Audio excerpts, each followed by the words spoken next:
Hello and welcome to a new episode of Jawjacking with James, and we're going to have a, as long as I can keep talking about it episode, so shoot for a long episode, so you might want to sit back, relax, and we're just going to get right into it. I've, not to toot my own horn, but I've started putting gameplay footage up on YouTube, and a few of them I've done with the older Call of Duty games.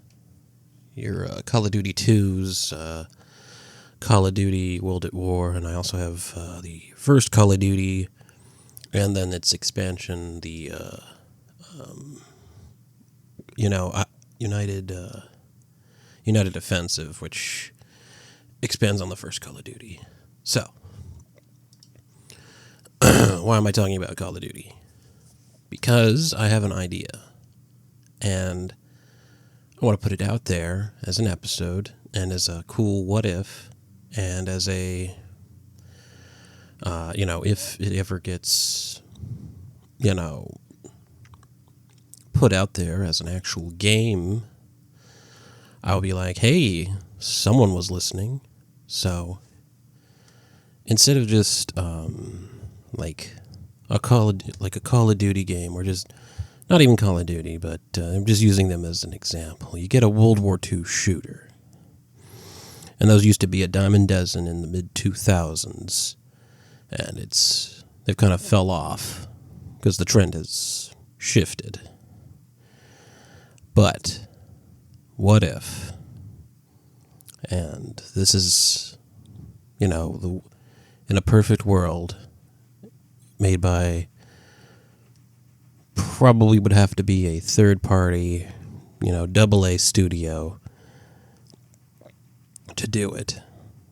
But what if we had a World War II shooter that not only you could fight in Europe from the beginning of the war, and I mean you can fight from first shots fired on September 1st, 1939, when the Germans attacked Poland, but go from the first battles in Europe, 1939 to 1940, go over to the African campaign and all the fighting that happened there, and then go into the North African campaign, then go into Operation Barbarossa, the German invasion of Russia, and all the fun that happens with that, then shift over to the Pacific for the effort to fight the Japanese, and not just on the island-hopping campaigns that they did there, fighting from island to island, but also where there was fighting in Thailand and the jungles on mainland Asia and in China.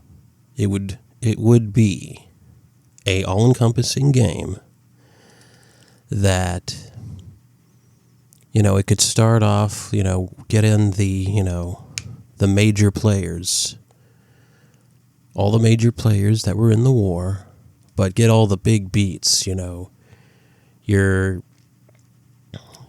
big battles of France, the battles in Russia, all the big battles in the Pacific, the big battles in North Africa, the big battles in Italy. Go off all the big things and then just keep expanding on them. And you can, and they could make kind of like a World War II command post hub where you could choose which ones to, which battles you'd want to play through, and you could complete the entire thing. And it would be this whole, interconnected thing. You could either choose one thing to play, one theater, or you could start from the beginning and work your way out. And it could switch from regular soldiers to special forces units to regular guys to, like, you could play as, various heroes from the war, real historical figures. Just make it all around a gamer's historian perfect game that would, bring everybody together, and it could highlight other things that weren't highly, get ignored in some games and even in movies. And it would all come together, and I'm really debating whether that, Treyarch, Sledgehammer, well, they're all owned by Microsoft now, the guys who make Call of Duty. I'm wondering if they could do it.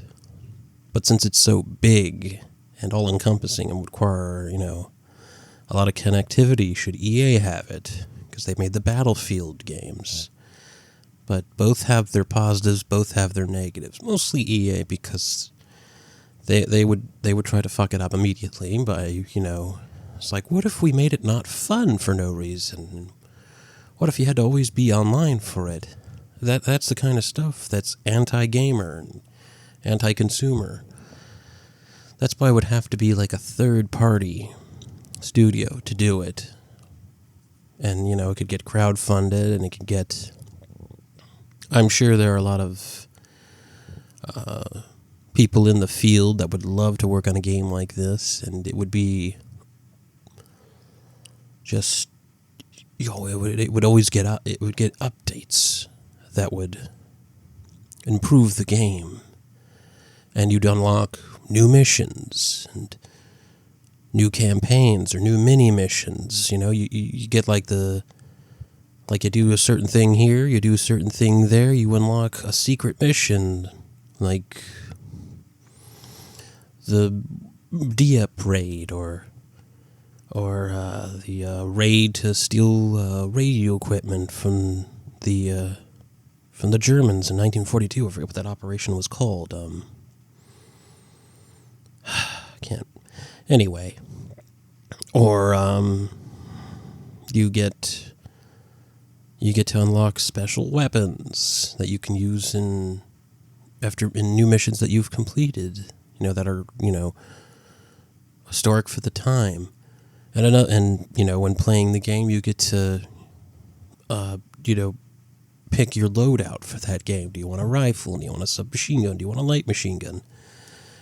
Do you want some other type of weapon? But it's, all weapons that would be available for that, so you could use that. And of course, you can, pick up other weapons, but the main thing here is you have freedom of choice within the game to play the game how you want to. You have the mission, and you figure out ways of doing it. Certain things you have to do that are, paramount for that mission, but the way you go about it can be done in a myriad of ways. And you can do the objectives in any order within the realms of the game and within historical context. It can be done. I think it should be done. I mean, why not? It's like, why not have a battle where you can snipe your way through everything, or just go in guns blazing, or sneak your way through and outwit the enemy and win. And once again, you can play both sides, Allied and Allied and Axis forces in this game. So you can get both perspectives. But it would definitely be a big game. It would be something that would definitely take a big, team to do. But it would have to be people that, because of the problems right now with the gaming industry, it would take people that actually, care about games and not just your typical, blue-haired, quote-unquote activist to, make the game, because they don't care about history, and they don't care about games. They're only in it to spread their, gay communism, and that's it. It basically boils down to they just want to spread gay communism. That's what most of these alleged games, game publishers, game developers want. And, it is very clear with how some games are portrayed. It's just like, could you at least try to be better at this? But, side rant, but it's a big problem. I already have several videos and several videos posted about how I feel about the gaming industry right now, and how we need to get people who actually like games back into making games. Crazy, I know, but it needs to be done. All right, back on focus. I mean, we could back to the dream World War II shooter. It could definitely use, segments of, what do I want to say? It could use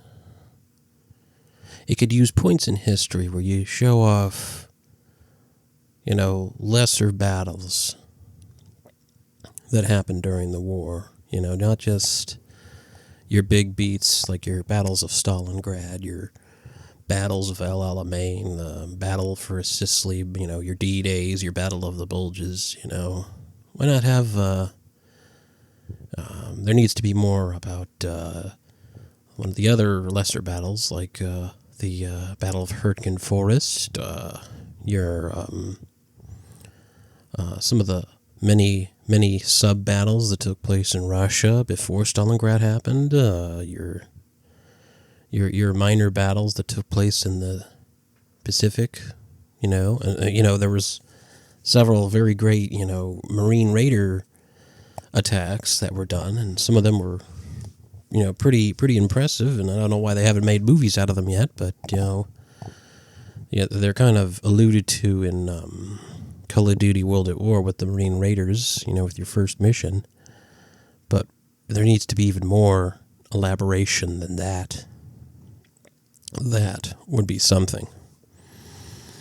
And I'm just thinking, what if you could have, air battles, do a few missions where you're a bomber or a fighter plane, and then have a few other missions where you're like in tanks or armored vehicles of some kind, or doing a patrol boat thing. I mean, they could have, the event, replay the events of PT-109, with President Kennedy back when he served. That would be a good, side mission. Just trying to think here, man. It's just there's so many possibilities. But once again, this would be like a mass download thing, like, downloading like everything for if you remember downloading Red Dead Redemption 2. It took like an hour to download the whole game, and then the second disc is the game you can play it on.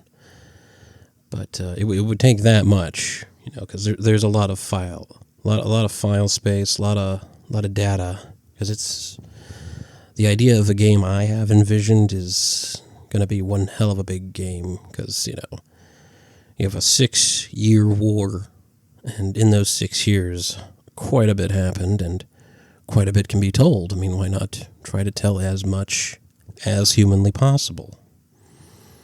And I would, of course, no holds bar. It would be, rated M for mature, because, I don't know why we aren't making World War II shooters. Like, once again, the gold standard is Call of Duty World at War. I want, free cursing as much as possible, because these are real people, and a lot of a lot of hard violence. Don't sugarcoat it at all. This was not a very pleasant war. Why make the game pleasant? Well, and pleasant in terms of like what happens in it. Like, I want to see arms get blown off, legs get blown off, heads get blown off. People's bodies exploding and whatnot, and you can bayonet people and pull out their whole stomach and shit, but make it entertaining. Make it serve a purpose in the game. Like, hey, this shit's real. And of course, I know there would be questions of like, oh, why'd you make this? It's so real. It's like, no shit. It's a war game from a war. A war that actually happened. Why not be realistic? And of course, there's always going to be the other crowd of, the garbage of modern society, or as they like to be called, games journalists. We're going to bitch about diversity in it, and, once again, we're going to have to, there are going to be segments where you play as people of other nationalities. I mean, this was a world war, and,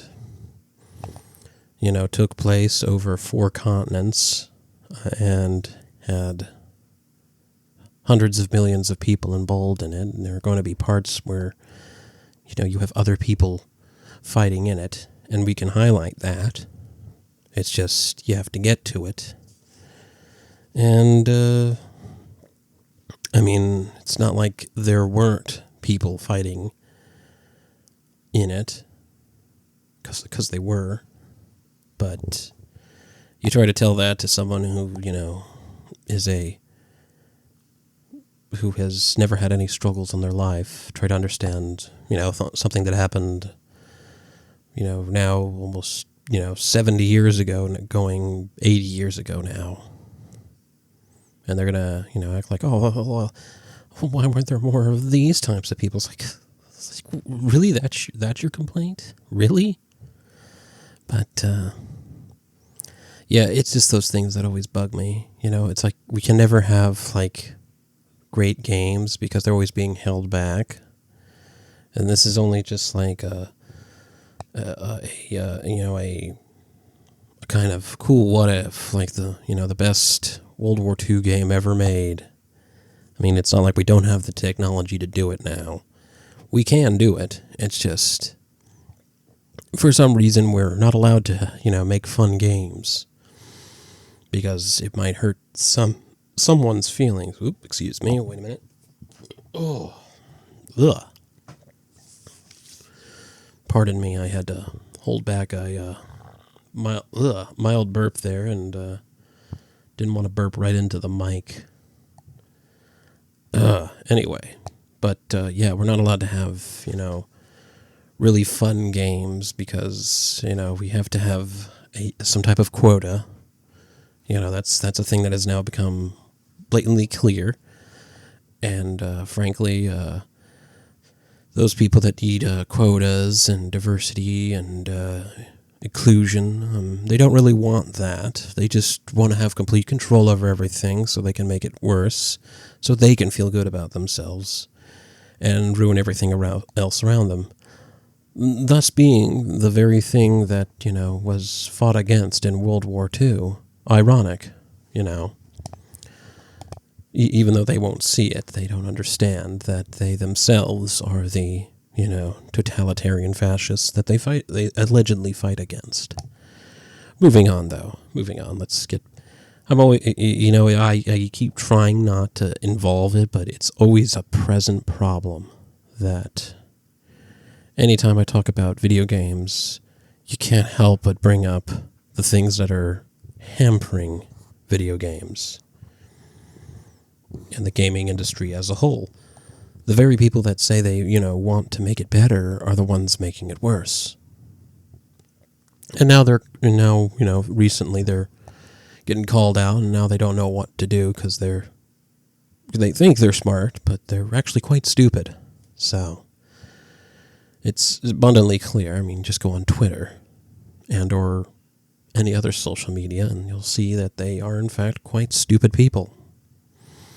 And they're only in the positions they are through manipulation, they know a friend, and intimidation. Who would have thought? But anyway, yeah, this idea is just like, putting a pitch out there to all the, if a game developer or studio hears about this, just keep that in mind. Like, you could make a good game and make shit tons of money for years to come, or you could make a terrible game and become obscure and a footnote in, mediocrity and make nothing. Your choice. It's your choice to choose, become the next Halo, become the next Train Simulator 2012, become a legend. That is your choice. And, well, I'm pretty much spent. Like, I would have to, it would have to be, all-encompassing, have a big mini map of everything you could do, a roadmap of where you can go. It would have to be one of those. I'm trying to think of like a game similar to what I would envision, and I can't think of one. But it would have to, have roadmaps of where you can go, and it would have, spinning off things where webs where you could go off and to do even more submissions within that area. It would be one hell of a game. That's why it's hard to sometimes articulate it, because it's like, how do you explain something that's that big and that massive? And I would need lots of charts and probably a lot of markers and construction paper, because it would be quite a thing to explain. A very extensive PowerPoint presentation to explain everything I want to do and everything I want to put in it. But basically, I would take all the good Call of Duty games, combine them with, the big Battlefield sort of dynamic of Battlefield, but do it for all the theaters in World War II, and just make one giant game out of that. That's what I want to do.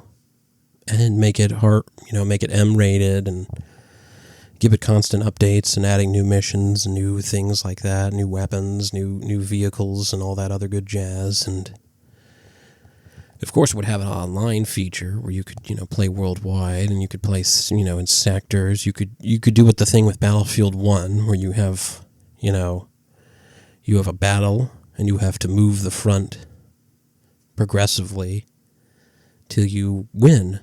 See, that was a good concept. Take all the good things that Battlefield did and all the good things Call of Duty did and combine them into one game. Now that would be a game that everyone would love. That'd be a game of the year right there.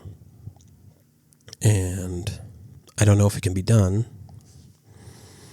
because there's apparently a lot of bad blood in the gaming industry, and apparently it's really hard for them to come together and just make good games that would make them all the money in the world. They really would, but that's on them, and they need to accept that. But that's all I got for now, and I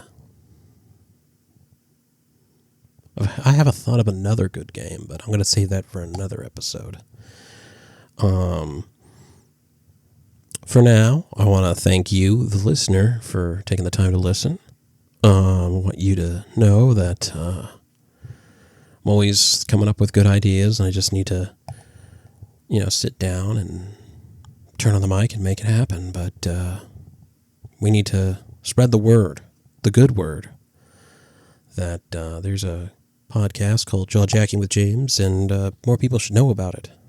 That's my motivation. The more people that know about it, the more motivation I have personally to be like, okay, people want this. I got to make more. But, yeah, spread the good word. That word is, Jawjacking with James is a good-ass podcast, and you should listen to it. That's my mantra. And, like, comment, subscribe, follow, tell your friends, and I'll see you on the next one. You have a good day, and, keep the faith, my brothers and sisters.